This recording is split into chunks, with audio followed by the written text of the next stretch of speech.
मराठवाड्यातील बीड या नगरात आई महोत्सव या नावाच्या सांस्कृतिक पर्वास नव्यानेच प्रारंभ झाला। या महोत्सवात प्राचार्य शिवाजीराव भोसले यांची 20 व्याख्यानं झाली। प्रत्येक व्याख्यानाला सुमारे 20-25 हजार श्रोते जमत। हे सगळं नवल पूर्ण होतं। महापुरुषांच्या जीवनाचे भाष्यकार आणि डॉक्टर बाबासाहेब आंबेडकर मराठवाडा विद्यापीठाचे विद्यार्थीप्रिय कुलगुरू असा पूर्वसंदर्भ लाभलेले एक प्रबोधनकार प्राचार्य भोसले अनेक विषयात रमले आणि रंगले सुद्धा। आजच्या व्याख्यानाचा विषय आहे महात्मा ज्योतिबा फुले।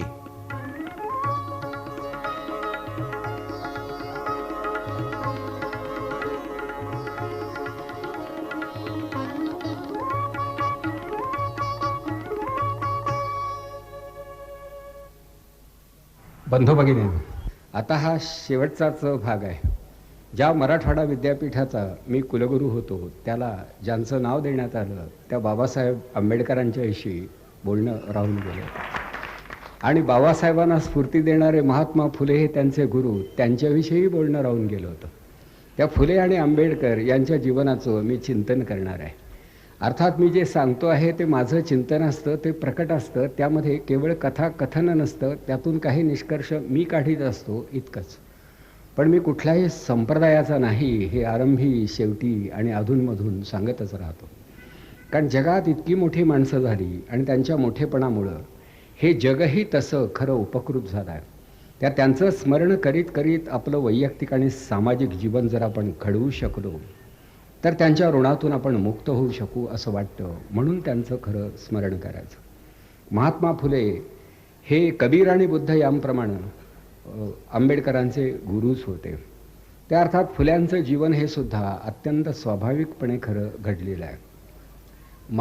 मानवकुलाच्या भवितव्याचं चिंतन करणारी जी थोडीफार माणसं झाली त्यामधले फुले एक होते। फुले एक राजकीय तत्ववेत्ते होतील, विचारवंत होतील याची चाहूल कदाचित त्यांच्या घरात कोणाला लागली नसेल।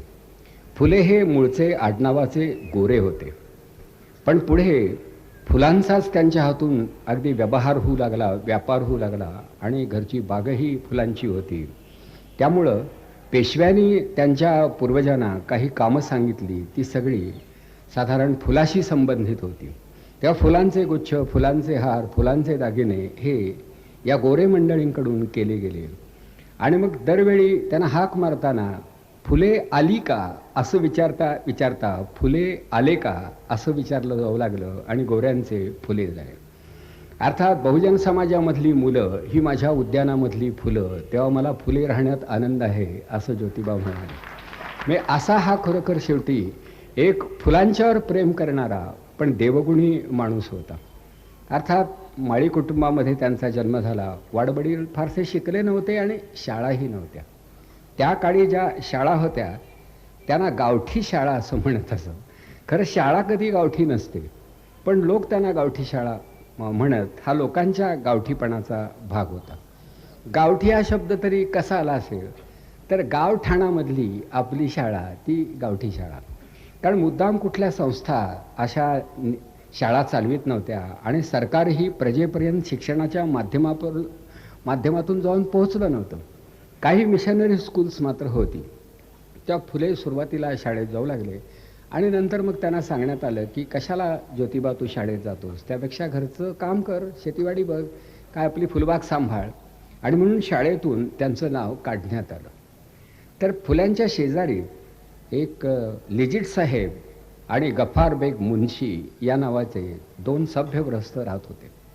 एक होता ख्रिश्चन, दुसरा होता मुसलमान, आणि दोघेही होते अभ्यासू आणि ते या मुलाकडं नेहमी पाहत असत की हा माळ्याचा मुलगा असला तरी अत्यंत बुद्धिमान आहे, तल्लख आहे। त्याच्या वडिलांनी त्याला शाळेतून काढलं हे काही त्या दोघांना आवडलं नाही, म्हणून गोविंदराव फुल्यांची त्यांनी समजूत घातली की या मुलाला शिकू द्या, हा मुलगा अत्यंत बुद्धिमान आहे आणि शिक्षणामुळं त्याच्या हातून अनेकांचं कल्याण होणार आहे, तेव्हा तुम्ही त्याला शाळेतून काढलं कशाला। मग पुन्हा शाळेमध्ये त्यांना धाडण्यात आलं। अर्थात त्या शाळेमध्ये काही अंतिम परीक्षा वगैरे किंवा शालांत परीक्षा हा प्रकार नव्हता। जेवढं काही गुरुजींना येत होतं तेवढं सगळं ते मुलांना शिकवत होते। कुठला तास कधी घ्यावा याविषयी सुद्धा कसलाही संकेत नव्हता, कसलाही दंडक नव्हता। पण फुले शाळेमध्ये शिकत होते। पण फुल्यांना पुढे इंग्रजी भाषेची चांगली जाण प्राप्त झाली आणि राजनीतीशास्त्रावरचे प्रातिनिधिक असे चांगले इंग्लिश ग्रंथ त्यांच्या वाचनात आले, ही गोष्ट लोकांना खरं माहीत नाही. फुले हे तसे स्कॉलर झालेही होते, पण ही त्यांची स्कॉलरशिप त्यांच्या जीवनात कोणत्या मार्गाने आली? तर फुल्यांची आई ही ते 9-10 महिन्याचे असतानाच कालवश झाली. मी त्यांच्या वाट्याला एका बाजूनं पोरकेपण आलं. त्यांचे वडील शेतीवाडीची कामं पाहत होते. ते आता या मुलाचा सांभाळ करायचा कसा हा मोठा प्रश्न होता. शेतावरती कामासाठी येणाऱ्या काही स्त्रिया असत, अधूनमधून या मुलाला अंघोळ घालणं वगैरे हे काम त्याही करीत असत. पण काही दैवयोगानं फुल्यांच्या जीवनामध्ये एक व्यक्ती आली. तिचं नाव सगुणाबाई क्षीरसागर. हडपसरला राहणारी आणि फुल्यांच्या वडिलांची मानलेली बहीण म्हणून घेणारी, दुर्दैवानं अकाली वैधव्य प्राप्त झालेली आणि सगळ्या आप्तस्वकीयांना पारखी झालेली ही एक दुर्भागी स्त्री होती. ही जॉन नावाच्या एका मिशनऱ्याच्या घरी त्याच्या मुलांचा सांभाळ करण्याचं काम करीत असत. तिच्या उपजीविकेचं साधन हेच होतं. तर जॉन हा एक निष्ठावंत मिशनरी होता. किंबहुना या देशात जे जे मिशनरी आले ते निष्ठावंत होते म्हणूनच आले. मिशन हे नाव स्वामी विवेकानंदांना सुद्धा आवडावं एवढं त्या मिशनऱ्यांचं पुण्य होतं. काही मिशनरी हे थोडे आततायी निघाले, पण तो अपवाद होता. गोरगरिबांची सेवा करावी, त्यांच्या घरापर्यंत जावं, दारापर्यंत जावं, उंबरठ्यातून आत जावं, जो कणत असेल त्याला औषध द्यावं, जो अडचणीत असेल त्याला मदत करावी, हा मिशनऱ्यांचा धर्म. फक्त त्यांचा एक स्वार्थ होता की ही माणसं धर्मरहित जीवन जगतात, नाहीतर यांना हिंदू म्हणायचं, पण हिंदूंनी यांच्याकडं दुर्लक्ष करायचं.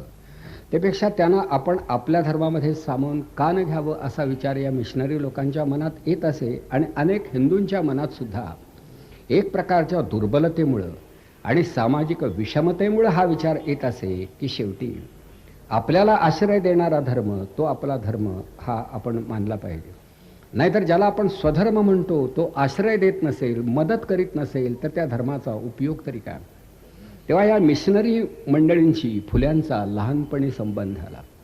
या सगुणाबाई क्षीरसागर या खरोखरच शेवटी या ज्योतिबावर मातृवत प्रेम करू लागल्या. त्याच्या वडिलांना ते म्हणाल्या की मी मिशनऱ्यांची मुलं सांभाळते, ते आता ज्योतिबाला सांभाळणं अवघड नाही, मी त्याच्याकडं पाहीन. आणि म्हणून शेवटी सगुणाबाई याच फुल्यांच्या मानलेल्या आई झाल्या. अर्थात या मुलाला एकट्याला घरात कुठे ठेवायचं, म्हणून शेवटी त्या जॉनच्या घरी ज्योतिबांना त्या घेऊन जात. जॉनची मुलं इंग्लिश बोलणारी होती. ज्योतिबा त्यांच्यात मिसळून जात असे आणि अगदी लहानपणीच इंग्लिशमधून संवाद करण्याची शक्ती फुल्यांना प्राप्त झाली, कारण एका मिशनरी कुटुंबामध्येच ते लहानाचे मोठे होत होते. हा इंग्लिश लोकांशी संबंध होता. त्यांची टापटीप, त्यांची स्वच्छता, त्यांचा जीवनाविषयीचा विचार हा त्यांना नकळत असा समजत होता. त्यानंतर पुढं एक स्कॉटिश मिशनचे अधिकारी रेव्हरंड मरे मिचेल साहेब त्यांना म्हणले, ते भारतामध्ये आले आणि त्यांनी शिक्षण कार्याला प्रारंभ केला. फुल्यांकडे त्यांचं लक्ष गेलं आणि फुल्यांना ते म्हणाले की मी जे काम करतो त्या कामात जर तुम्ही सहभागी झालात तर बरं होईल. आणि या रेव्हरंड साहेबांची जी पत्नी होती ती सावित्रीबाईंना म्हणाली की बाळ, नाहीतर तू तशी लहानच आहेस, तर तू माझ्या संस्थेत ये. त्यांचं एक नॉर्मल स्कूल होतं आणि शिक्षिका म्हणून ज्यांना काम करायचं असेल, आपण ट्रेनिंग कॉलेजमध्ये जसं त्यांना धाडतो तसं त्यांच्या नॉर्मल स्कूलमध्ये असा एक अभ्यासक्रम होता की त्या शाळेमध्ये येणाऱ्या विद्यार्थिनी पुढं शिक्षिकेची नोकरी करण्यास पात्र ठरत. ते एक प्रकारचं ट्रेनिंग कॉलेज होतं. तेव्हा सावित्रीबाईंना या शाळेमध्ये जाण्याचा मान मिळाला, किंबहुना त्यांना बोलावणं करून त्या शाळेमध्ये त्यांनी घेतलं. तर या मिचेल साहेबांकडं, त्या जॉनकडं ही मंडळी एकसारखी जात असत आणि त्यांच्याशी बोलणंही होत असे. हे बोलणं होत असताना एक महत्त्वाचा भाग फुल्यांच्या लक्षात आला, तो असा की या मिशनरी लोकांनी एक कार्य केलेलं आहे आणि त्यांची जी श्रद्धा आहे ते धर्मनिष्ठ आहेत. आम्ही हिंदूसुद्धा धर्मनिष्ठ आहोत, पण मिशनऱ्यामधला धर्मनिष्ठ माणूस क्रियाशील असतो, तो प्रत्यक्षात घराबाहेर पडून समाजाची सेवा करतो. म्हणून त्यांची श्रद्धा ही नुसती अंध आणि भावनिक नसते, तर ती क्रियाप्रवण असते. तिला कर्तेपणाचे पंख असतात. बसून राहणारा मिशनरी फुल्यांना कुठेही दिसला नाही. मिशनरी म्हटलं की तो काम करणार, धडपडणार, तडफडणार. हे मिशनरी स्पिरिट त्या ख्रिश्चन धर्माशी निगडित होतं. त्या ख्रिस्ताचा धर्म सांगत सांगत माणसांची सेवा करणं हा धर्म आहे, हे मिशनऱ्यांकडून फुले शिकले. हिंदूंच्या मध्ये माणसांची सेवा हा धर्म कोणीही मानला नाही. फक्त माणसांना न समजणाऱ्या गोष्टी अट्टहासानं सांगणारे गावोगावचे प्रवचनकार काही न करता जगत होते. त्या नाकर्त्यांनी सांगितलेला धर्म आणि कर्त्यांनी सांगितलेला धर्म यांची तुलना करण्याचा मोह फुल्यांना पडत होता. पुढे इंग्लिश भाषेची चांगली समज आल्यानंतर काही इंग्लिश ग्रंथ ते वाचू लागले. त्या ग्रंथांकडं त्यांचं लक्ष वेधण्यात आलं. या जॉननी त्यांना सांगितलं की आता ज्योतिबा, तुम्हाला इंग्लिश भाषेची समज आली, तुम्ही इंग्लिश वाचन करा. त्यामुळे फुले हे पदवीधर वगैरे नसले किंवा आजच्या लौकिकार्थानं ते इंग्लिश 6वीपर्यंत शिकलेले असले तरीसुद्धा ते पदवीधरापेक्षा इंग्लिशपुरते अधिक जाणते झाले होते. त्यांची समज वाढीला लागली होती. त्यांनी थॉमस पेन या नावाच्या एका राजनीतीशास्त्रज्ञाचे काही ग्रंथ वाचले. Age of reason, rights of man. त्यामधला एक विचार असा होता की जगामधल्या सर्व माणसांचे जन्मसिद्ध अधिकार सारखे असतात. प्रत्येकाला श्वास घेता येतो, प्रत्येकाला घास घेता येतो, तो त्याचा हक्क असतो. म्हणून या जगामध्ये माणूस म्हणून जगण्याचा हक्क हा प्रत्येकाला आहे. तुम्ही समाजाचं असं विभाजन, वर्गीकरण केलं तरी माणसाचा जन्मसिद्ध निसर्गसिद्ध हक्क हिरावून घेऊ शकत नाही. हे राईट्स ऑफ मॅन या पुस्तकामध्ये या थॉमस पेननं सांगितलं आणि स्वतः फुले त्या विचारानं भारावून गेले. का तर सगळी माणसं माणसं म्हणून सारखी असतील तर, पुन्हा सगळी माणसं परमेश्वराची लेकरं म्हणूनही सारखी असतील तर. म्हणून त्याला, या विचाराला ईश्वरनिष्ठ मानवतावाद असं म्हणतात की ईश्वर हा सर्वांचा पिता आहे, सर्व माणसं त्याची लेकरं आहेत, म्हणून सर्वांनी सर्व माणसांच्यावर प्रेम करावं. तर याला ईश्वरनिष्ठ मानवतावाद म्हणायचं. आणि हा विचार फुल्यांना अतिशय आवडला. श्रद्धेच्या संदर्भामध्ये एका मिशनऱ्याने त्यांना सांगितलं की निष्क्रिय श्रद्धा व्यर्थ आहे. श्रद्धेला सुद्धा पाय असले पाहिजे, ती चालणारी श्रद्धा असली पाहिजे आणि तीच खरी श्रद्धा असते. म्हणून शेवटी निष्क्रिय श्रद्धा म्हणजे एक कलेवर आहे. ज्या कुडीमध्ये प्राण नाही तिला प्रेतच म्हणावं लागतं. तसं तुमच्यामधल्या बहुसंख्य लोकांची श्रद्धा ही प्रेतवत आहे.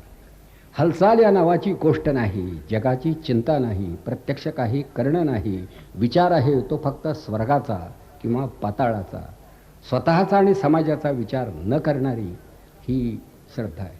म्हणून शेवटी आमची श्रद्धा तू तपासून घे असं ते म्हणाले. फुल्यांनी धर्मांतर वगैरे केलं नाही, परंतु त्यांच्यावरती या सर्व गोष्टींचा असा एक प्रभाव पडत होता. आणि मग मनात विचार येत होता की हिंदू धर्माचीच लेकरं, काहींना आम्ही हरिजन लेखतो, गावाच्या बाहेर उभं करतो, आतसुद्धा येऊ देत नाही. चालता चालता रस्त्यावरती पावलांचे ठसे उमटतील ते पुसले जावेत, बुजले जावेत म्हणून हरिजनांनी कमरेला डहाळ्या बांधून यायचं अशी एक रीत होती. इतकंच नव्हे तर लग्न झालं आणि वरात निघाली तर हरिजन दाम्पत्याने घोड्यावर कधीही बसायचं नाही, ही वरात चालतच केली पाहिजे आणि तीही ठराविक वाटेनं, सर्व वाटाने जाणार नाही. हे डोळ्यांनी फुले बघत होते. आज सुद्धा कदाचित आपणाला हे बघावं लागत असेल. हे डोळ्यांनी पाहिल्यानंतर या माणसाच्या मनात विचार आला की हे वैषम्य हे परमेश्वराला मान्य नाही, शुद्ध विचाराला मान्य नाही, विवेक बुद्धीला मान्य नाही. मग हे लादलं जातं कोणाकडून आणि का? शेवटी काही त्याचं निर्मूलनच घडलं पाहिजे. फुले हे स्वाभिमानी होते आणि पराक्रमी होते. असे कोमल प्रकृतीचे पुरुष नव्हते की चालायचं, जगाचा अन्याय हा होतच राहणार, आपण काय सगळ्या जगाला घडवू शकणार आहे थोडे. अन्याय हा डोळ्याने बघायचा नसतो, दिसला तर त्याचं परिमार्जन निर्मूलन करायचं असतं, त्याचा निषेध करायचा असतो, त्याला विरोध करायचा असतो आणि जगातून तो हद्दपार करायचा असतो. त्या न्यायाची जाणीव ज्याच्या अंतर्मनामध्ये आहे आणि अन्यायाची ज्याला चीड आहे तो अन्याय पाहू शकत नाही. तर फुल्यांना हा सामाजिक अन्याय हा तसा खरं व्याकुळ करत होता. फुल्यांची बुद्धी अतिशय शुद्ध आणि अतिशय सरळ होती. कदाचित आपण म्हणाल किंवा त्यांनी एवढं परखडपणे उच्चवर्णीयांच्या विषयी अनेक उद्गार काढलेले आहेत, हे निर्विवाद आहेत. फुल्यांनी अक्षरशः ज्या उच्चवर्णीयांनी उरलेल्या समाजाला भरडून काढलं, त्यांच्यावरती कठोरतेनं प्रहार केले आहे. परंतु अगोदरच आपल्या माहितीसाठी सांगतो की फुल्यांना स्वतःचं मूल नव्हतं. सावित्रीबाई या त्यांच्या पत्नी लग्न झाल्यानंतर लोकसेवेमध्ये नवरा बायको दोघेही रममाण झाले. म्हणून शेवटी फुल्यांच्या वडिलांचे अनेक उच्चवर्णीयांनी कान भरले की तुमचा मुलगा बिघडला, हरकत नाही, आमची मुलं बिघडलेलीच आहेत आणि आम्ही देखील बिघडलेले आहोत, पण आम्ही पुरुष आहोत, स्त्रिया बिघडून चालणार नाही. तुमची सून या नवऱ्याबरोबर बाहेर जाते, समाजकार्य करते, हे आपल्या चालीरीतीला सोडू नये, त्या तिला तुम्ही आवर घाला. म्हणून शेवटी सासऱ्याने सुनेला सांगितलं की बाळ, तू बाहेर जाऊन असलं समाजकार्य करू नकोस, घरात आपल्या खूप भांडी वारंवार घासावी लागतात आणि खरकटी काढावी लागतात, हे काम तसं पुरेसं आहे. जन्मभर पुरून पुन्हा दुसरा जन्म घेऊन ते करून पाहण्याचा प्रयत्न केला तरी ते राहणारं काम आहे, तर त्यामध्ये जरा तू लक्ष घाल. ते सोडून पुन्हा तू शिकावं आणि इतरांना शिकवावं हा विचार कशाला करतेस. परंतु सावित्रीबाई या सुद्धा फुल्यांना सोबत करीत राहिल्या आणि त्या दोघांना आपलं राहतं घर सोडावं लागलं. म्हणजे वडिलांच्या सानिध्यात ते राहू शकले नाहीत की वडिलांना हे मान्य नव्हतं आणि म्हणून ते घराच्या बाहेर पडले. त्या अगदी ऐन तारुण्यामध्ये आपल्या बायकोला घेऊन त्यांना बाहेर पडावं लागलं. आणि मग जगण्यासाठी करायचं काय, खायचं काय, हा मोठा प्रश्न आहे. फुले नेतृत्व करत होते, सेवा करीत होते, पण जगण्याचं साधन त्यांच्याकडे काही नव्हतं, काही नोकरी नव्हती. मग अशा वेळी करायचं काय.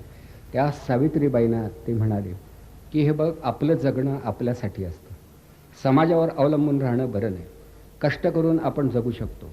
म्हणून स्वतः फुले खडीचे ठेकेदार झाले. खडकवासल्याच्या धरणावरती खडी पुरवण्याचं काम ते करू लागले. म्हणजे ज्याला कॉन्ट्रॅक्ट्स आपण म्हणू तशी सुद्धा ते घेत होते. म्हणजे मेहनतीची कामं स्वतः फुले करीत होते आणि सावित्रीबाई लहान मुलांची आंगडी टोपडी ज्याला आपण म्हणतो ती उत्तम शिवत असत, ते काम त्या करत होत्या. म्हणजे दोघेही कष्ट करून जगत होते, शेवटपर्यंत कष्ट करीत राहिले. म्हणजे फुल्यांनी समाजाची सेवा केली पण नेतृत्वाचा धंदा केला नाही, म्हणून तर त्यांना महात्मा म्हणायचे. ही काय साधी गोष्ट आहे का मला सांगा. त्यांना शेवटी आपली चूल पेटावी यासाठी हा माणूस पोटतिडकीनं कष्ट करत होता, घाम गाळत होता आणि एकटा नव्हे तर त्याची पत्नी सुद्धा. पण बराच काळ संसार करून सुद्धा सफलतेचं समाधान मिळेना. म्हणून शेवटी फुले म्हणाले की आपण दलितांच्या मुलामुलींसाठी शाळा काढली पाहिजे. त्या बिचाऱ्यांना आतच कोणी गावातच येऊ देत नाही, ते शिकणार कधी. मी थोडंफार शिकलो तरी मला कळू लागलाय, मग ह्या हरिजनांना कळते पण कधी प्राप्त होणार. त्या आपण त्यांच्यासाठी शाळा काढूया, त्यांच्या वस्तीमध्ये जाऊया, प्रथम मुलांना नंतर मुलींना आपण शिकूया, असं आपल्या बायकोला ते सांगू लागले. आणि बायको म्हणाली काहीच हरकत नाही, हे काम केलंच पाहिजे. म्हणजे शेवटी मिशनऱ्यांच्या संगतीमध्ये राहून फुल्यांच्या अंगामध्ये एक संचार झाला की गरिबाच्या झोपडीमध्ये गेलं पाहिजे आणि त्याची सेवा तिथे जाऊन केली पाहिजे. नुसत्या निमंत्रण पत्रिका वाटून चालणार नाही, आपण तिथे गेलं पाहिजे. आणि म्हणून त्यांनी शिक्षण कार्याला प्रारंभ केला.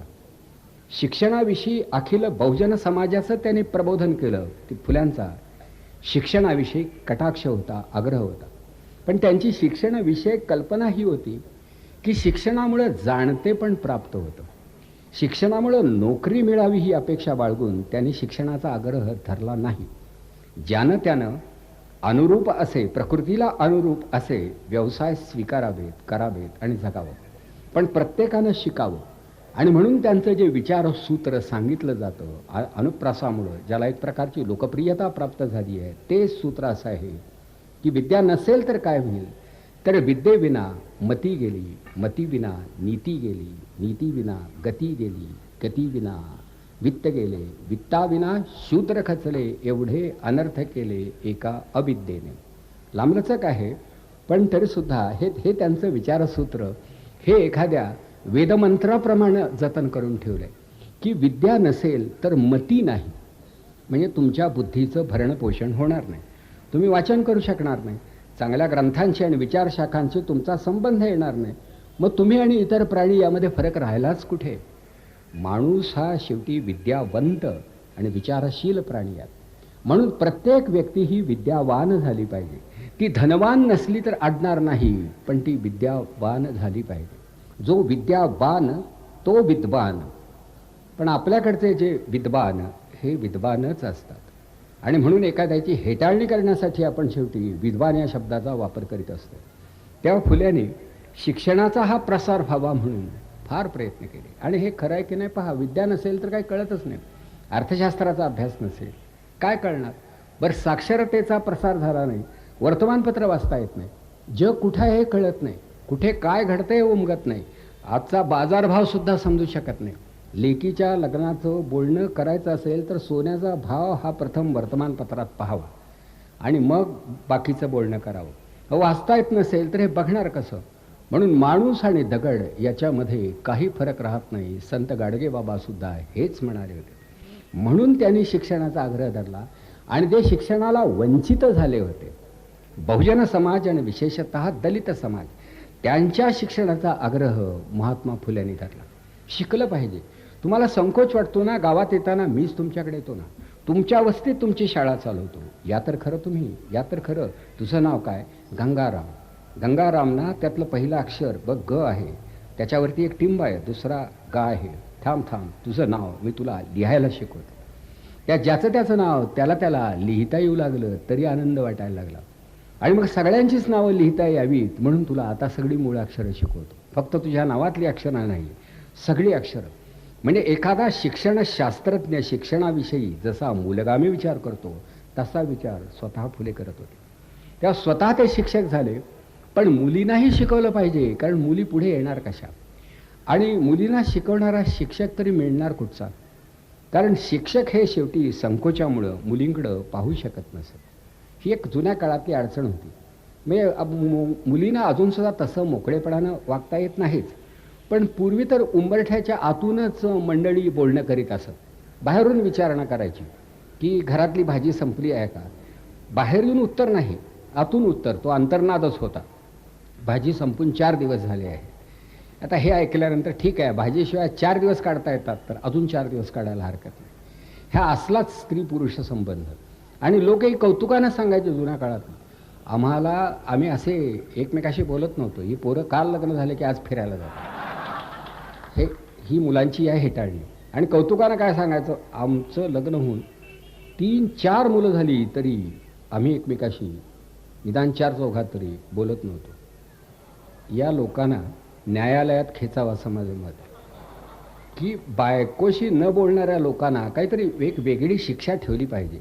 अरे एवढंच होतं तर लग्नच करायचं नव्हतं. मुलं तरी कशाला पाहिजे होती तुम्हाला. काय आवश्यकता होती का त्यांची. न बोलणं ही काही कौतुकाची बाब आहे का. बाहेर जाऊन शिमगा साजरा करता आणि घरात बायकोशी बोलत नाही, हा काही शहाणपण आहे का. हे परखडपणे समाजाला ऐकवणारा हा माणूस होता. आणि म्हणून फुल्यांनी मुलींच्या शिक्षणाचा विचार केला. पण शिकवणार कोण, तर शेवटी सावित्रीबाईंना त्या मिचल साहेबांच्या नॉर्मल स्कूलमध्ये प्रवेश देऊन एका शिक्षिकेमध्ये त्यांचं रूपांतर झालं. आणि स्वतः फुलेसुद्धा घरी, मग जेव्हा ते कामातून समाजसेवेतून मोकळे व्हायचे तेव्हा रात्री सावित्रीबाईंना ते शिकवत. तर त्यांचं घर जरा जुन्या वस्तीत होतं आणि तिथे रात्री चिमणी लावून, म्हणजे त्या फुल्यांकडे कंदील नव्हता, चिमणीच्या प्रकाशात हे सारं चालत असे. त्या चिमणीच्या प्रकाशामध्ये फुले सावित्रीबाईंना आणखी पुढचा भाग काही समजावून देत असे. त्यावेळी अर्थात दोघेही जवळजवळ येत. अंतरावरून पाहणारी काही मंडळी होती, कारण 7-8 खिडक्या उघड्या असायच्या. फुल्यांना एवढ्या प्रायव्हसीची गरज भासत नव्हती की सगळी दारं बंद करून त्यानं कुलप ठोकून आत बसावं, हा विचार नव्हता. काय सगळीच दारं उघडी, खेड्यात दारं उघडीच असतात. तर काही चाणाक्ष पुणेकर मंडळी अंतरावरून बघत होती. त्यांना फुले दिसत नव्हते, पण दोघांच्या सावल्या भिंतीवरती पडलेल्या दिसायच्या. आणि शेवटी शिकवण्याच्या निमित्तानं जरा सावित्रीबाईंच्या दिशेने ते वळले की दोन्ही सावल्या जवळजवळ यायच्या आणि अंतरावरून ही जिवंत माणसं सावल्यांचं अवलोकन करत होती. त्या सावल्यात जीव होता, पण बघणारा तो नव्हता. म्हणजे शेवटी त्यांच्या हे लक्षात येत नव्हतं आत काय चाललंय. त्यात एकमेकात कुजबूज सुरू झाली. माणसं एरवी दिसायला सभ्य आहेत, बघ डोक्यावर पागोट आहे, इकडे डोक्यावर पदर आहे, पण किती जवळ यावं. हे काय बोलणं झालं का, पण हे होत होतं. अर्थात लोकांनी तरी वेळ कसा घालवायचा हा प्रश्न होताच की. त्याने तरी काय करायचं. टी व्ही दिसत नव्हता म्हणून हे बघावं लागत होतं. टी व्हीमुळे एक बरं झालं की दुसऱ्याच्या घरात आता कोणी डोकावून पाहत नाही, कळलं का. हे इतकंच नव्हे तर स्वतःच्या घरात सुद्धा डोकावून पाहत नाही. म्हणजे घरातली माणसं बाहेर निघून गेली तरी या तल्लीन प्रेक्षकांना कळत नाही की आत कोण आहे आणि नाही. म्हणजे टी व्हीने एवढा उपकार केलेला आहे की आता दुसऱ्याकडे कोणी बघत नाही. परंतु फुल्यांना घरामध्येही सावित्रीबाईंना शिकवावं लागत होतं. आणि मग सावित्रीबाई शेवटी शाळेच्या दिशेनं जेव्हा जात होत्या तेव्हा वाटेमध्ये एक कुठेतरी उघडपणे उजळपणे निघालेली बाई, तिला बघण्यासाठी लोक पुन्हा चौकात उभे राहत. पूर्वी स्त्रिया रस्त्यावर येऊ शकत नसत आणि सावित्रीबाई रस्त्यानं जात होत्या. त्या काही रसिकांना असं वाटायचं की आपण एक सहज जाणारी स्त्री आहे, घरात तर आपल्या एक स्त्री आहेत, पण जाता जाता उभा उभी जर एखादी दिसलीच, आजही ती रसिकता टिकून आहे, तर कळलं का तिच्याकडे दुर्लक्ष करणं बरं दिसत नाही. कारण सौंदर्याचे अनंत प्रकार आहेत. आपल्या वाट्याला फक्त एक प्रकार आला, त्या उरलेल्या प्रकारांकडे दुर्लक्ष करणं म्हणजे परमेश्वराच्या कलाकृतीची खरं उपेक्षा करण्यासारखं आहे. म्हणून अजूनही कितीतरी मंडळी संध्याकाळी फार लांब फिरायला जात नाही, काही महत्त्वाच्या वाटेवर योग्य त्या ठिकाणी उभं राहून असतात. आपली काही करणं नाही, देणं नाही, घेणं नाही, बोलणं सुद्धा नाही, कारण अशक्यच आहे. बोलायचा प्रयत्न केला तर घाम फुटेल. तर सावित्रीबाईंना अशी वर्दळ खूप पोहोचली, खूप उपसर्ग झाला. तोही त्यांनी शांतपणे खरं सहन केला आणि दोघं मिळून हे शिक्षण कार्य करत होते आणि लोकांनाही जरा विश्वासात घेत होते. फुल्यांचे एक मित्र होते, लहुजी बाबा वस्ताद, लहुजी बाबा मांग.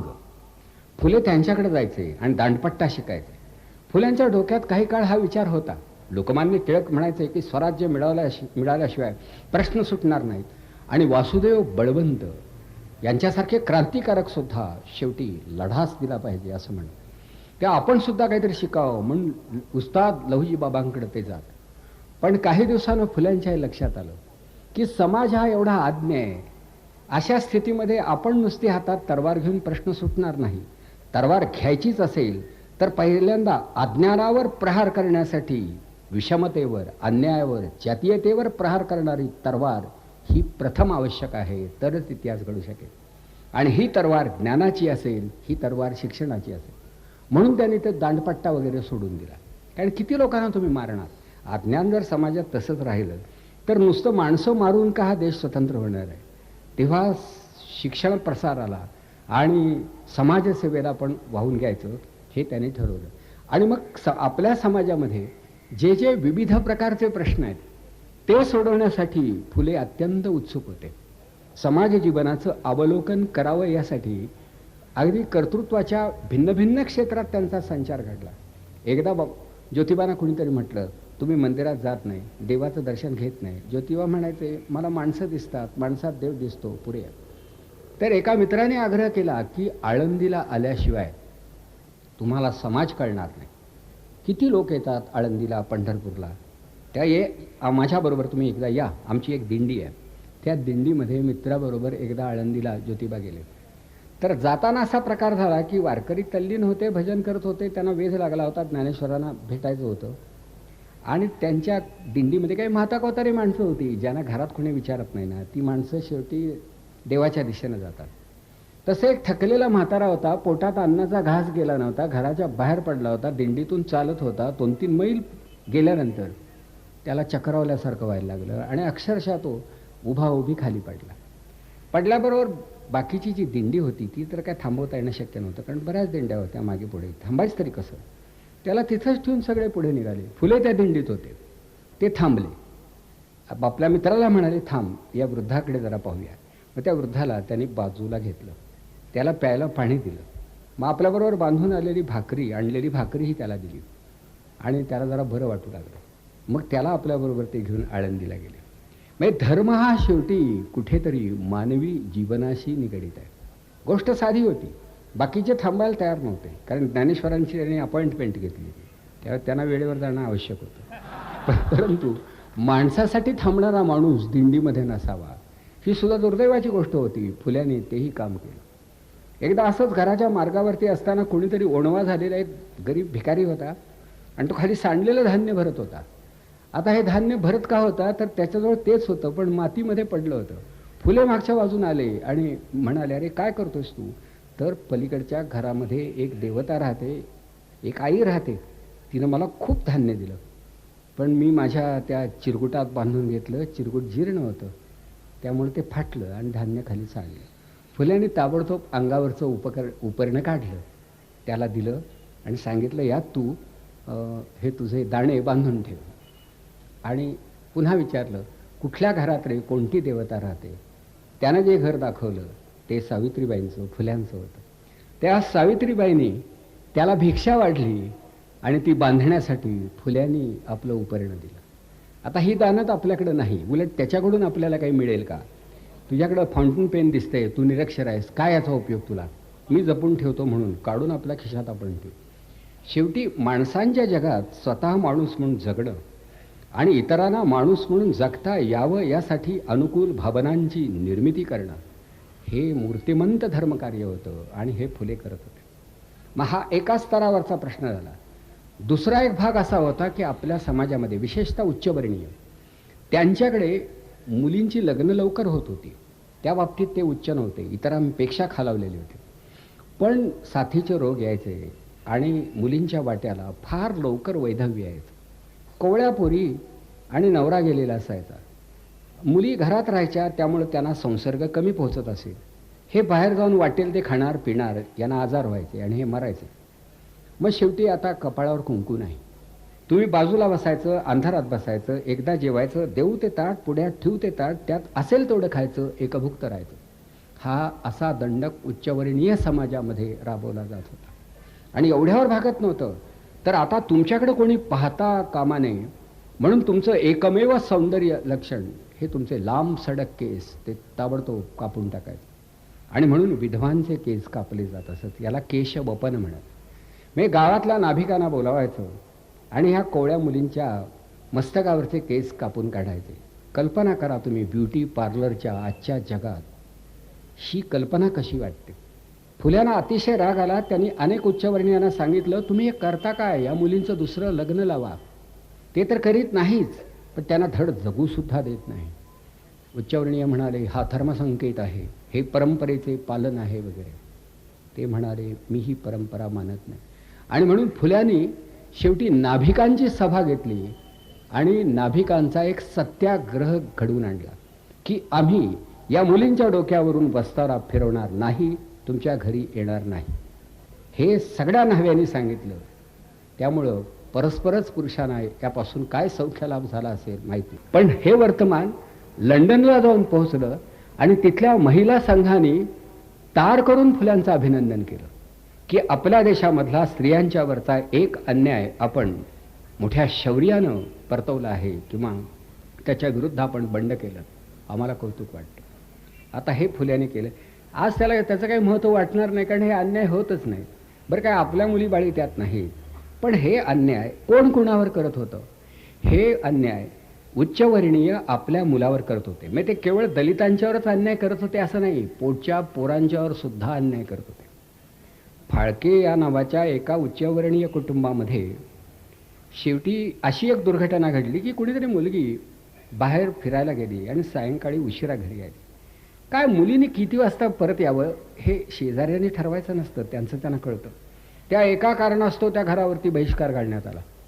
शेवटी ते पालक गेले आणि सगळ्यांना विनवणी करू लागले की आता मुलगी आमची उशिरा नाही येणार. त्यावर हे म्हणाले, पण एक दिवस का होईना ती सूर्यास्तानंतर घरी आली आहे ना, संस्कृतीच्या अपेक्षेनं हा गंभीर अपराध आहे. मग हे वडील म्हणाले, काय अपराधाचं क्षालन घडावं म्हणून प्रायश्चित्त घेतो.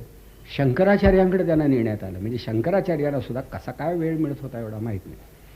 आणि दोन्ही बाजू मांडून झाल्या की बा हे असं असं आहे, या मुलीकडून ही चूक झाली. तर त्यांनी काय सांगावं? अर्थात ते साधारण शंकराचार्य होते. आमचे कोल्हापूरचे विद्याभारती शंकराचार्य हे अत्यंत पुरोगामी वृत्तीचे, अत्यंत बुद्धिमान आणि व्यासंगी गृहस्थ आहेत, हे मला माहिती आहे. आणि आद्य शंकराचार्य हेही तसे मोठे धैर्याचे होते. पण आदलेमधले शंकराचार्य आहेतच की. ते आता ते कुठून कुणी आणले आणि कसे झाले त्याचा तपशील आपल्याला कळणार नाही. असलेच कुणीतरी शंकराचार्य असणार. त्यांनी काय सांगितलं, ह्या मुलीला एका कुठल्या तरी झाडाच्या ढोलीमध्ये ठेवा, म्हणजे आतली पोकळी, त्याच्या भोवती गवताची रास रचा, ते पेटवा, तिला चांगला चटका बसेल इतपत पेटवा आणि नंतर तिला बाहेर काढा आणि 100 ब्राह्मणांना जेवण घाला आणि जमल्यास प्रत्येकाला एक गाय द्या. आता काय अवघड आहे मला सांगा की त्या मुलीला चटके देऊन आणि या ब्राह्मणांना जेवायला घालून कुठं धर्म टिकणार होता? पण आपली माणसं काय वाटेल ते म्हणा, पण टोकाला जात असत. म्हणजे वेडेपणा तरी थोडा असेल तर खपू शकतो, पण प्रथम दर्जाचा वेडेपणा या भारतात मिळेल अशी जाहिरात देता आली पाहिजे.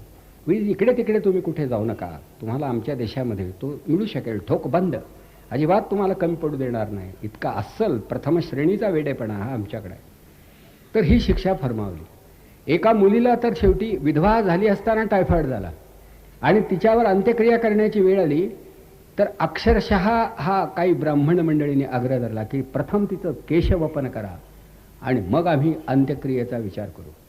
आमचे नरफाटक हे मोठे विद्वान ह्या घटना त्यांनी फार टिपलेल्या आहेत. न्यायमूर्ती रानड्यांच्या चरित्रामध्ये याचा उल्लेख आहे त्यांनी लिहिलेल्या. आता हे प्रकार या समाजात झालेले आपणाला तरी आवडतील का सांगा, पण हे जेव्हा घडत होते तेव्हा निमूटपणे हे पाहणं कसं शक्य आहे. या पुढे जाऊन आणखी एक गोष्ट सांगतो की ज्या बाबतीत फुले आपल्या किती तरी पुढे आहेत. अहो, काही मुलींची लग्न होत नाहीत, त्या वयात येतात, देहधर्म कोणाला सुटलेले आहेत. जर समजा त्यांच्या हातून काही प्रमाद झाला किंवा त्यांच्यावरती कोणी काही अत्याचार केला तर शेवटी त्यांच्या वाट्याला मातृत्व येतं. सगळी माणसं या बाबतीत सारखी आहेत असा एवढा पुण्यवंत कोणीही नाही की जन्मभर लग्न झालं नाही तर तो अगदी शुकाचार्याप्रमाणे व्रतस्थ राहील, हे शक्य नाही. मग तुमच्या मनोकामना वेळेवरती पुऱ्या झाल्या, पण आई वडील गरीब आहेत किंवा आई वडीलच नाहीत, अशा स्थितीमध्ये काही तरुण मुली प्रत्येक गावात प्रत्येक खेड्यात असायच्या आणि काही उद्धट आरेराव होते ना, आजही ते आहेत. त्या अशा मुलींना कुठेतरी एकांतात गाठायचं आणि आपली वासना पुरी करून घ्यायची आणि त्या पोरीच्या उदरामध्ये एक पोर टाकायचं. आता उजळपणे त्या मुलासह जगणं त्या मुलींना शक्य नव्हतं म्हणून ही मुलं उकिरड्यावर फेकून दिली जात होती. हे ज्योतिबांच्या लक्षात आलं की असे अनाचार घडतात. त्यांना अतिशय दुःख झालं. त्यांनी याच्यावर करावं काय, तर ज्या तरुण मुलींच्यावरती असं कोणी मातृत्व लादलेलं असेल त्यांना उद्देशून त्यांनी एक फलक लावला की माझ्या राहत्या घराच्या शेजारी पलीकडच्याच घरात मी एक शेवटी एक दवाखान्यासारखंच म्हणा परंतु एक अनाथ बालिकाश्रमासारखी एक संस्था काढतोय आणि बालहत्या प्रतिबंधक गृह हे त्याचं नाव आहे. इथे जन्माला आलेल्या मुलांचं रक्षण करण्याची जबाबदारी माझी राहील. म्हणून मुलीनो, जर काळोखामध्ये तोंड लपवून कुठेतरी तुम्ही जगत असाल तर तुम्ही निराश होऊ नका, तुम्ही माझ्याकडे या, मी तुमचा पिता आहे. तुमचं बाळंतपण मी आणि सावित्री करू आणि तुमच्या मुलांचा सांभाळ आम्ही करू. अशी शेकडो मुलं फुल्यांच्या त्या बालहत्या प्रतिबंधक गृहात होती आणि ती पुढं अर्भकालयात फुले सांभाळत होती. हे नीती धैर्य आज तरी आपल्यात आहे का? थोडं सुद्धा नाही असं माझं मत आहे. आणि इतकंच नव्हे तर स्वतः फुल्यांना अपत्य नव्हतं, मूल नव्हतं. त्या लोकांनी त्यांना उपदेश केला की आज ज्योतिबा तुम्ही दुसरं लग्न करा ना, पहिल्या पत्नीला मूल बाळ होत नाही. त्यावर फुल्यांनी सांगितलं, सावित्री हा माझा जीव आहे, ती माझी सावली आहे, मी दुसरं लग्न करणार नाही. मला मूल नसेल तर वाटलं तर मी दत्तक घेईन. आणि ज्योतिबा फुल्यांचा मुलगा यशवंत हा त्यांचा दत्तक पुत्र होता. पण त्याचे आई वडील कोण, तर त्याची आई फक्त माहीत होती पण वडीलच माहीत नव्हता. याचं कारण असं की त्या मुलाची प्रसूती या बालहत्या प्रतिबंधक गृहात झाली होती.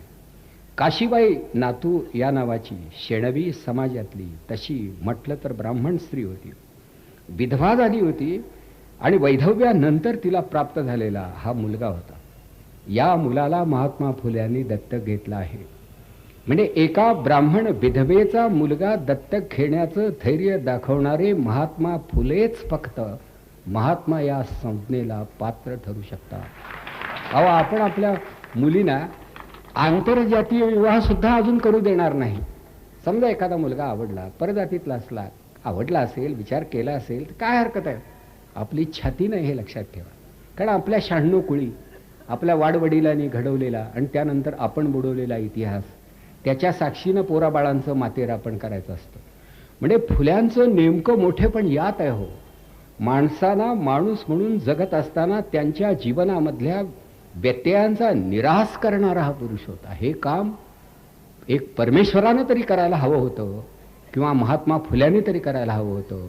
परमेश्वराचा पत्ता नव्हता म्हणून फुले त्याचे प्रतिनिधी झाले होते आणि त्यांचा धर्म सार्वजनिक सत्यधर्म होता.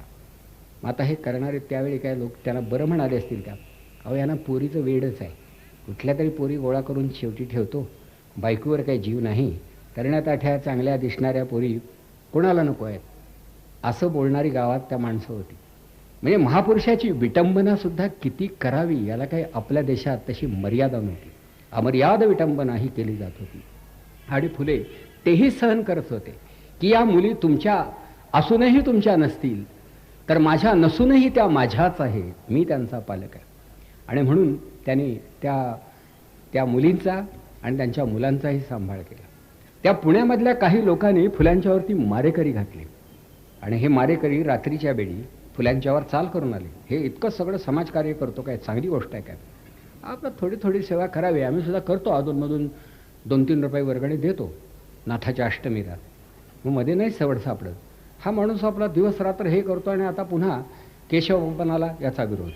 त्यानंतर ह्या विद्वांची पोरं गोळा करतो. तेव्हा आपण याचं पारिपत्य केलं पाहिजे.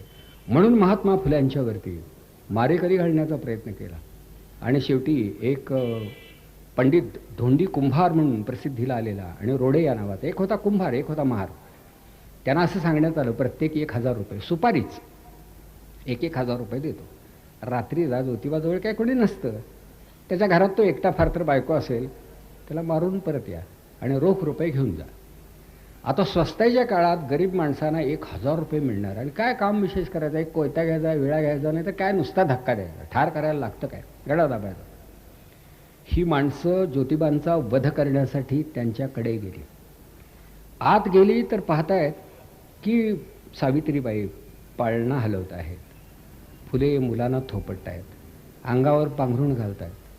बघितल्यानंतरच ते कोड्यात पडले की हे दृश्य हा माणूस करतोय काय. पण तरीसुद्धा 1,000 रुपये पुन्हा मिळणार नाही, तेव्हा हे काम केलंच पाहिजे. म्हणून आत आले.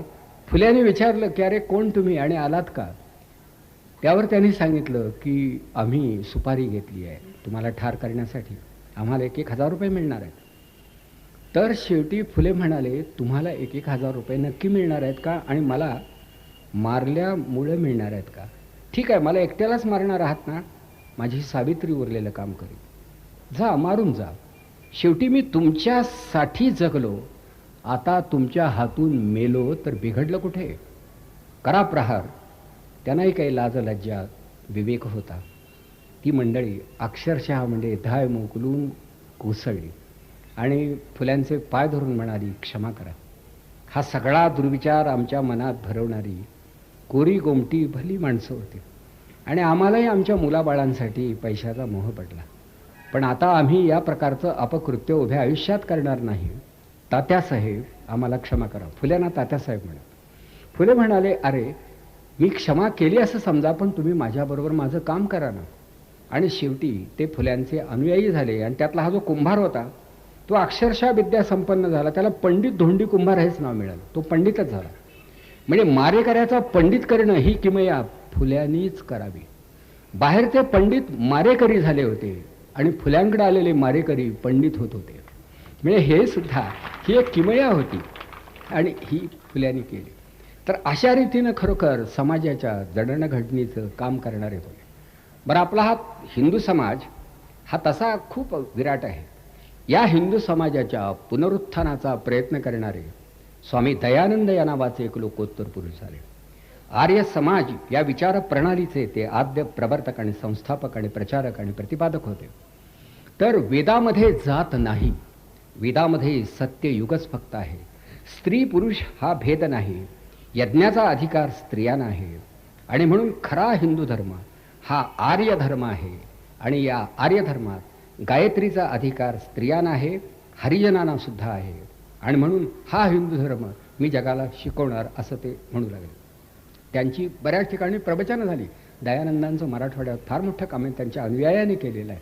अगदी निलंगा भागात जा, लातूरला जा, कुठेही आर्य समाजाच्या शाखा तुम्हाला दिसतील. तर या आर्य समाजानं एवढे उपकार केलेले आहेत की स्वाभिमानानं जगा, स्त्रियांना आणि दलितांना बरोबरीनं वागवा, हा विचार सांगणारा एक धर्मज्ञ, एक साधू, एक योगी स्वामी दयानंद. तर या स्वामी दयानंदांची पुण्यामध्ये मुद्दाम व्याख्यानं घडवून आणण्यात आली. मग पुण्यात अगोदर विद्वान बरेच होते, पढिकच होते सगळे. त्यांना दयानंदांचा विचार परवडणार नव्हता आणि दयानंदांना त्यांचा विरोध होता की जात नाही असं कोण म्हणतो? अहो वेद हे तर जातीवर आधारलेले आहेत आता आम्ही वाचले नाहीत ही गोष्ट सोडून द्या, कारण आम्हालाही संस्कृत अभ्यासाला वेळ मिळाला नाही. पण दयानंदांच्या जिव्हाग्रावर वेद होते. सत्यार्थ प्रकाश या नावाचा त्यांचा जो ग्रंथ आहे तो वेदवेदांताची आलोचना केल्यानंतर त्यांनी लिहिलेला आहे. तेव्हा वेदात खरोखरच कुठे जात नाही. आपल्या माहितीसाठी मी सांगतो, मी त्याचे अनुवाद वाचलेले आहेत.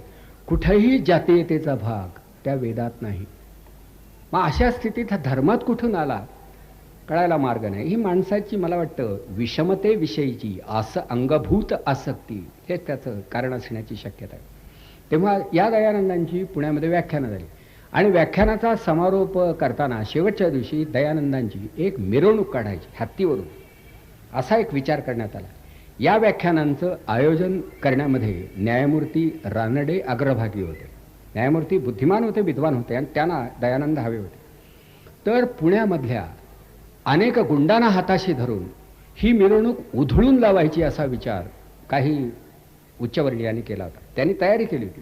न्यायमूर्तींच्या कानावर हे वर्तमान गेलं की दयानंदांची मिरवणूक उधळली जाणार आहे. त्यांची प्रवचनं व्याख्यानं लोकांना आवडली नाहीत. इथले जे कर्मठ आहेत ते अत्यंत अस्वस्थ आहेत. त्यामुळे न्यायमूर्तींनाही कळेना की आता करावं काय. मिरवणूक तर काढायची आहे आणि व्यत्यय तर येणार आहे. ते ज्योतिबा फुल्यांकडे गेले आणि म्हणाले की दयानंदांना म्हणाले मी ओळखतो, हा माणुसकीचा प्रचारक आहे. मग त्यांची मिरवणूक काढायची आहे आणि मिरवणुकीत विघ्न येणार आहे. फुले म्हणाले हे विघ्न कोण आणतं, मी त्या मिरवणुकीत अग्रभागी राहील. ज्योतिबा आणि एका मांडीची अगदी अशी 60-70 जवान पोरं तीही त्यांच्याबरोबर ही मिरवणुकीच्या अग्रभागी होती. बघितल्यानंतर अहो सावलीत बसून धर्म सांगणाऱ्यांच्या अंगात एवढं बळ आहे का हे परतवण्याचं. जे आले होते विरोध करायला त्याने अंतरावरून बघितलं आणि ताबडतोब ते घरी गेले. घरी जाऊन चहा तरी घ्यावा, कारण काय विरोध काय शक्य आहे. हे काय उधळणं काम आपलं आहे का. एकेकाच्या थापडेनं 10-10 लोक मरतील अशी बलवान माणसं होती. कारण हे सगळे तालमीत जाणारे लोक होते. स्वतः फुलेही अत्यंत धट्टेकट्टे होते. त्यामुळं आपलं असं नुसती याचना वगैरे ही फुल्यांच्याही रक्तात नव्हती, स्वाभिमानीच होते. त्यामुळं ती मिरवणूक काही उधळून लावता आली नाही. मग काय करायचं तर जरा डोकं चालवायचं, पंडिताचं डोकं. ते म्हणाले आता असं करूया, आपण एक समांतर मिरवणूक काढूया. काय कुणालाही दयानंद म्हणतात, कुणालाही विवेकानंद म्हणतात. आपण एका गाढवाला गर्धवानंदही नाव देऊ, कळलं का, भारतस्थ. आणि त्या गाढवाची मिरवणूक काढू वाजत गाजत. म्हणजे त्यांनाही कळेल की या पुण्यात कुणाचीही मिरवणूक निघते, गाढवाची सुद्धा निघते. काढणारेही गाढव असतात पण गाढवाची मिरवणूक निघू शकते. म्हणून एक समांतर मिरवणूक काढण्यात आली आणि ती गर्धवाची होती. पण आता हे बोलून चालून गाढवच, कळलं का, गेलं एक फरलांगभर त्यांच्याबरोबर. काय असं जरा दाबून धरण्याचा प्रयत्न केला.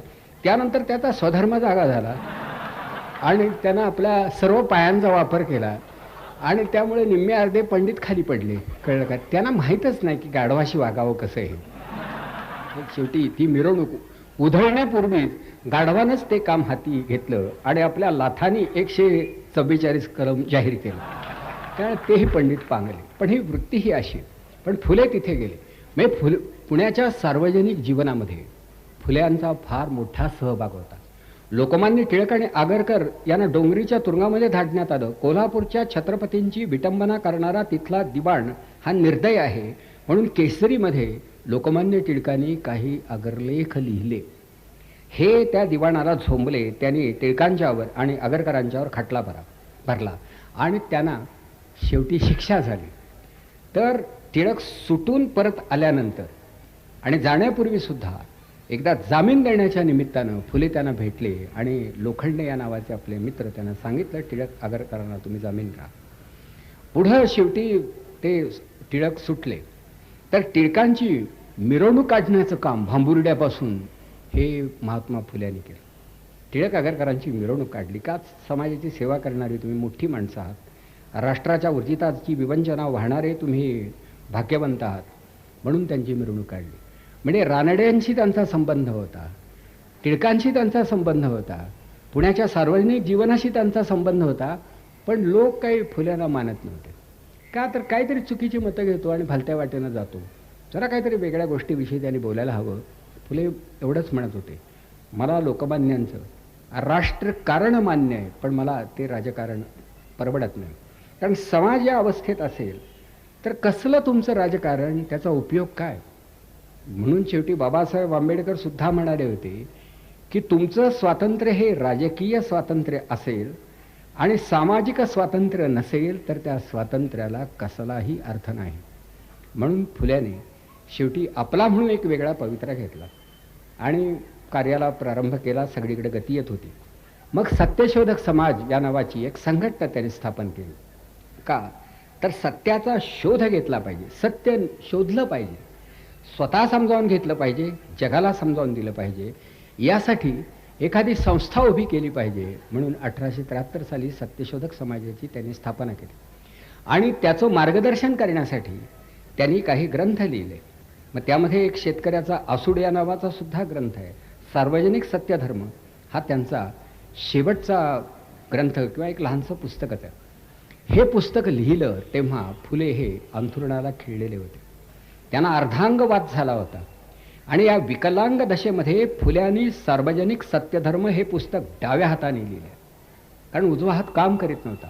त्या समाजाला काही सांगण्याची मनातून एवढी तडफड चालू होती की डाव्या हाताने पुस्तक लिहून पुढे केलं की शेवटी सत्य हे सर्वांचं आहे, सर्वांसाठी आहे, परमेश्वर सर्वांचा आहे. हा शेतकऱ्याचा आसूड जो आहे तो एवढ्याचसाठी की गावागावामधले इनामदार आणि सावकार शेतकऱ्यांना कर्ज देत होते, देताना 100 रुपये देत होते, टिंबापुढे टिंब ठेवत होते, मुनीम खेळ खेळत होते, त्याचे 10,000 हजार होत होते आणि शेवटी हे कर्ज वसूल करण्यासाठी शेतकऱ्याच्या दारात हे मुनीम जात होते आणि जे शेतकरी कर्जफेड करत नव्हते त्यांना वाकवून अंगठे धरायला लावून त्यांच्या पाठीत त्यांच्या बायको समोर फटकारे देत होते. हा अपमान शेतकऱ्यांना सहन करावा लागत होता. शेवटी शेतकऱ्याला सुद्धा आसूड उगारावा लागेल की अरे तुम्ही तरी असे किती दिवस राहणार, तुम्ही कर्जबाजारी का होता. गाडगे महाराजांनी जी कारणं सांगितली ती फुल्यांनीही सांगितली. लग्नात उधळमाधळ करू नका, अशा धर्मकार्यावर पैसे वेचू नका, व्यसनाधीन होऊ नका आणि सावकाराकडे जाऊ नका. आता योग असा की हे सावकार हे उच्चवर्णीय होते. शेवटी पेशवाईच्या अस्तकाळामध्ये काही सांपत्तिकदृष्ट्या सुस्थित कुटुंब जी होती तीही होती, ते सावकार होते.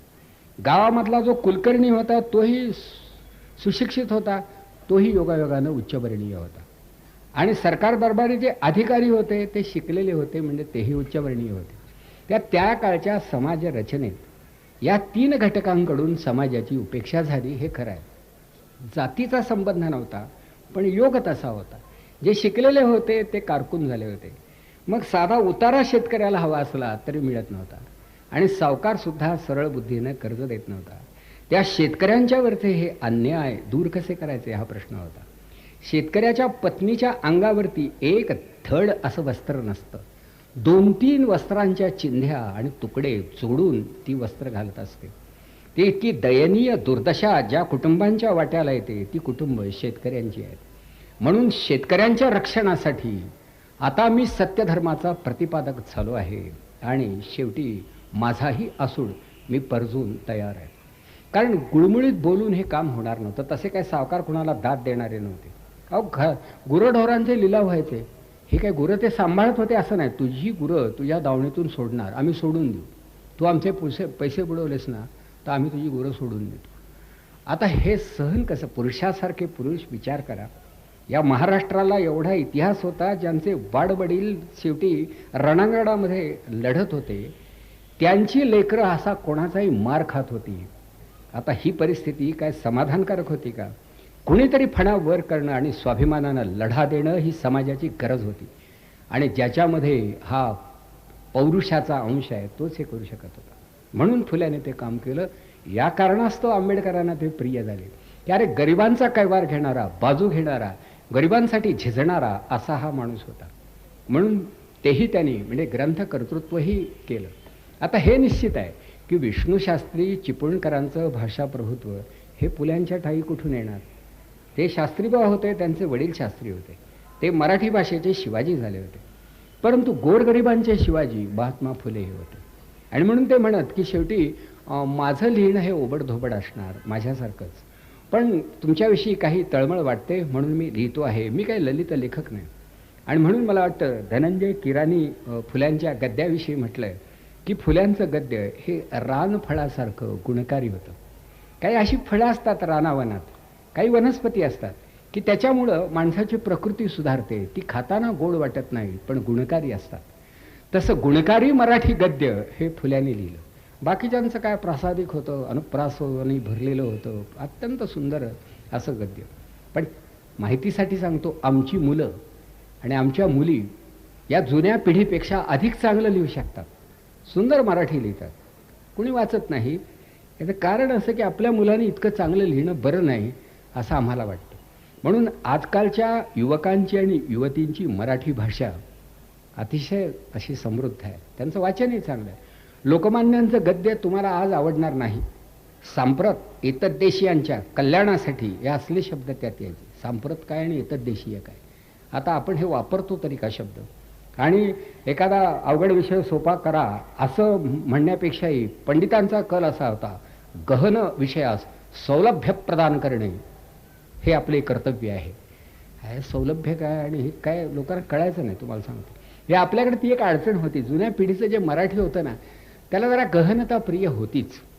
एक ती मनोरंजक हकीकत सांगितली जाते की कुठल्या तरी शाळेमध्ये शिकणारा एक मुलगा बऱ्याच शाळेत घातला का, शाळा चांगली आहे, त्या जर का या पोराचं मातेरच व्हायचं झालं तर तिथं व्हावं म्हणून त्या शाळेत पाठवलं.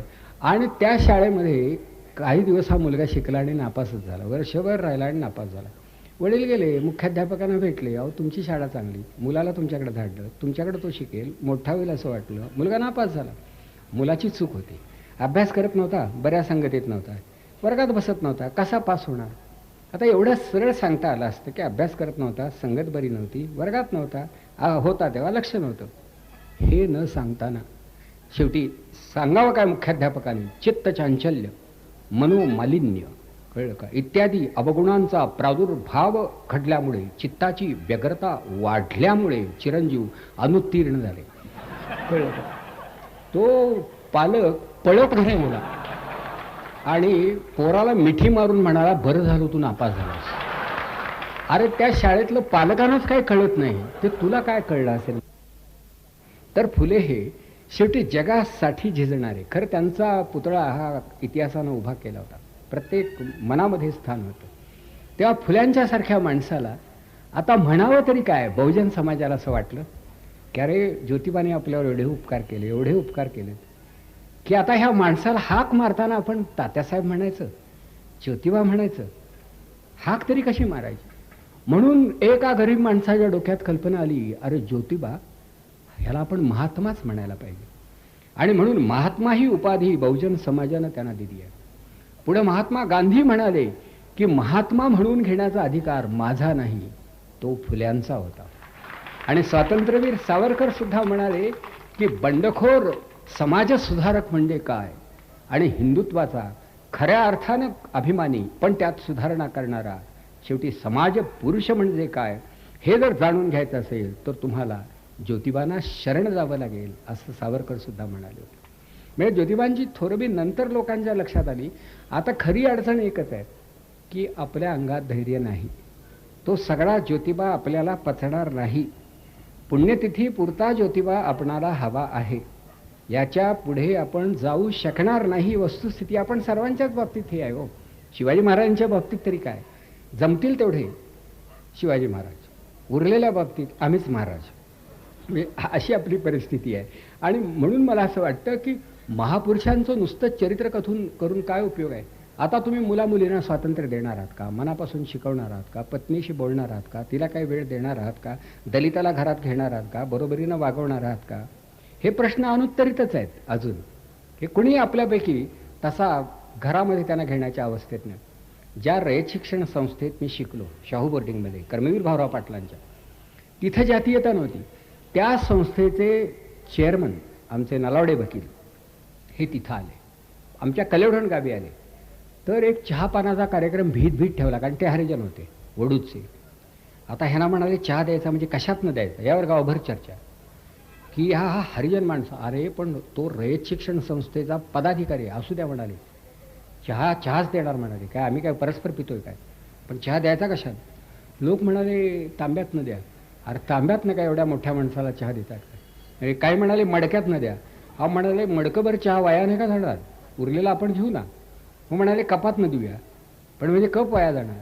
शेवटी एका गृहस्थाने काय युक्ती सुचवली. म्हणाले असं करा, कोणाकडे तरी फुटका कप असेल त्यातनं तो द्या. आणि त्यांनी चहा घेतला की कप फोडा. काय लोकांना आनंद झाला, केवढा मोठा शोध. आणि तो चहा त्यांना तसा दिला. मी होतो तिथं उपस्थित. मला काही कळेना की आपलं गाव नेमकं आहे तरी कुठे. म्हणजे प्रत्येक गावाच्या बाबतीत ते प्रश्न त्या त्या गावकऱ्यांना पडतातच.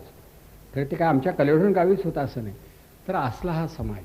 पण निराश न होता, समाजावरती आग न पाखडता, उगाचच न रागावता, गोरगरिबांना, दीनदलितांना विश्वासात घेऊन, जवळ घेऊन, शेवटी हा समाज मी चांगला करणार, देखणा करणार, देवाला आवडेल असं जग माणसाच्या हातानं मी उभं करणार, ईश्वरनिष्ठ मानवतावाद हा थॉमस पेनचा राजनैतिक विचार या महाराष्ट्रात मी रुजवणार आणि लोकांना पुन्हा शिवाजी महाराज समजावून देणार. तेव्हा महात्मा फुल्यांनी शिवाजीराजे भोसले यांचा पोवाडा लिहिला आहे. आश्चर्य वाटेल, शिवाजी महाराजांच्यावर महात्मा फुल्यांचं अतोनात प्रेम होतं. शिवाजी महाराजांची रायगडावरची जी समाधी आहे ती पहिल्यांदा शोधून काढली, ती ज्योतिबानी काढली आहे. खाली पुणेकरांना सुद्धा माहीत नव्हतं की ती समाधी, का तर सगळीकडे जवळजवळ अरण्यासारखं पाऊस खूप पडायचा, दाट झाडी होती आणि त्यात ती समाधी जवळजवळ गहाळ झाली. ज्योतिबांच्या मनात विचार आला की गोरगरिबांना आधार देणारा महाराष्ट्राचा हा राजा, त्याची समाधी उपेक्षित राहावी हे बरं नाही. म्हणून त्या समाधीचा शोध घेऊन तिचा जीर्णोद्धार करण्याच्या तयारीनं ज्योतिबा रायगडावरती गेले. तर खूप असं वनस्पतींच्या आणि काटेरी झुडपांच्या जंजाळामध्ये ती समाधी होती. तर तिथे फुले एका ताटामध्ये पूजेचं साहित्य घेऊन प्रथम गेले. त्यावेळी तिथे नेमलेला जो एक पुजारी होता, कधीतरी सवडीप्रमाणे पूजा करायचा, तो क्वचित यायचा, पण त्या दिवशी तो आला होता. तर फुल्यांना पाहिल्यानंतर त्यानं विचारलं, तुम्ही कोण, इथे आलात कशाला? तर मी महाराजांच्या समाधीची पूजा करण्यासाठी आलो. त्यावर त्यांनी, या ताटानं करणार आहात का? त्या पुजाऱ्यानं ज्योतिबानी आणलेलं ताट हे लाथाडलं आणि तो वरती म्हणाला, हे काम तुम्हा कुणबटांचं नाही, तू चालता हो, ही पूजा मी करणार. हे ज्योतिबानं त्यांनी ऐकवलं. तरीसुद्धा काही तो अपमान न समजता ज्योतिबाने आपल्या अनुयायांच्या मदतीनं तिथली जागा स्वच्छ केली. आता त्या एका पुजाऱ्याचा परामर्श घेणं त्यांना काय अवघड होतं का? पण ते नाही रागावले, कारण हा आडमुठेपणा समाजाच्या मनातच रुजला आहे. तर एखादा पुजारी कड्यावरून खाली टाकून काही शेवटी आडमुठेपणाचा कडेलोट घडू शकणार नाही. अजिबात रागावले नाही. तुबड्या माणसांच्यावर रागावू नये हे समजण्या इतपत ते सामर्थ्यवान होते. एखाद्या मोठ्या पैलवानाला किरकोळ माणसानं जाता जाता जर कोपरखळी गेली, मागे फार तर वळून पाहिल, बाकी त्याला काय करता येणं शक्य आहे मला सांगा? कारण काहीही केलं तरी त्याचा देहांत होणार आहे, उघड आहे. म्हणून दुबळ्या लोकांच्यावर तुटून पडू नये, पण दुबळ्यांच्या रक्षणासाठी समर्थांच्यावरती तुटून पडावं ही त्यांची भावना होती. म्हणून त्यांनी तो त्या समाधीचा जीर्णोद्धार केला आणि मग नंतर लोकमान्य टिळक गेले आणि मग शिवजयंती उत्सवाला प्रारंभ झाला. पण हा पहिला प्रयत्न महात्मा फुलेने केला आणि सामान्य खेड्याच्या लोकांना काय करणार, म्हणून शिवाजीराजे भोसले यांचा पोवाडा त्याने लिहिला की लोकांच्या अंगात संचार झाला पाहिजे की तुम्ही पागोटेवाले, तुम्ही लंगोटीवाले, तुम्ही भिकारी, तुम्ही गरीब, पण तुम्हाला झेंड्याखाली आणणारा तुमचा राजा शिवाजीराजे भोसले यांचा पोवाडा. काय गंमत आहे बघा. हे काळ तरी कसा असतो, शिक्षणामुळं भोसल्यांना एवढी समज येते की फुल्यांचा पोवाडा म्हणावा असं त्यांना वाटू लागतं. पण आरंभी भोसल्यांचा पोवाडा फुल्यांनी गावा आणि नंतर शेवटी फुल्यांच्या जीवनावर भोसल्याने बोलावं, यामध्ये एक ऐतिहासिक कळलं का उत्क्रांती आहे. आणि हे झाल्यावर मग बाकीच्यांनी हे मानायला सुरुवात केली. पण साहित्य परिषदेतले काही लोक होते, विद्वान होते, म्हणाले ज्योतिबांची रचना नाही, म्हणाले हे यांना असं लिहिता येणं शक्य नाही. कित्येक दिवस त्यांनी वाया घालवले. हे सिद्ध करण्याचा प्रयत्न केला की हा पोवाडा ज्योतिबांचा नसला पाहिजे. अहो काय मिळालं काय त्यांना त्यात, हेच मला कळत नाही. की होता त्यांचा, याविषयी वाद नाही, कारण सरकारनं जे समग्र फुले साहित्य प्रसिद्ध केले त्यात त्याचा अंतर्भाव आहे. पण विद्वानांना हे समाधान हवं होतं ना की फुले कसं काय लिहू शकतील, त्यांचे शिक्षण किती वगैरे. आता तुमचं शिक्षण किती, शिकून अडाणी राहता तर कमी शिकूनच कदाचित माणसं जाणती होण्याची दाट शक्यता. म्हणून फुले हे शेवटी या पद्धतीनं अगदी निर्मळ जीवन जगले, कसलाही आग्रह नाही. तसं त्यांनी ब्राह्मणांचा द्वेष केला नाही. अहो त्यांचे गोवंडे वगैरे वाळवेकर हे ब्राह्मण मित्र होते, त्यांच्याबरोबर काम करत होते आणि ब्राह्मण विधवेचा मुलगा त्यांनी दत्तक घेतला. मग आता ब्राह्मण ब्राह्मणे तर हे सगळं जे त्यांच्या नावाला चिकटवलं जातं त्याचा विचार चिकटवणाऱ्यांनी करावा. वाद होता समाजात, कारण समाजाला तुम्ही बरोबरीनं वागवतच नव्हता. ब्राह्मणा व्यतिरिक्त ब्राह्मणाहून इतर ते ब्राह्मणेतर असा प्रकार झाला. आता काही माणसं इकडेही होती आणि तिकडेही होती, वेड्यासारखी भांडत होती. ही काय जबाबदारी फुल्यांच्यावरती लादता येत नाही. परंतु फुले नावाच्या या महापुरुषानं शेवटी आंबेडकर या नावाच्या एका युगपुरुषाला विचाराच्या पातळीवरती एक अलौकिक अस्तित्व प्राप्त करून दिलं. मग एखाद्या वटवृक्षाला फांद्या फुटाव्यात तसं फुले या नावाचा एक खोड या भूमीमध्ये रुजला आणि आंबेडकर या नावाचा एक विचार अगदी त्याच वृक्षाला असा पसरत जाणारा, गगनाला भिडणारा, मग फुले या नावाचा इवलाला वेलू हा अमेरिकेपर्यंत नेऊन पोहोचता करण्याचं काम करणाऱ्या आंबेडकरांच्या विषयी यानंतरच्या 10 मिनिटांनी.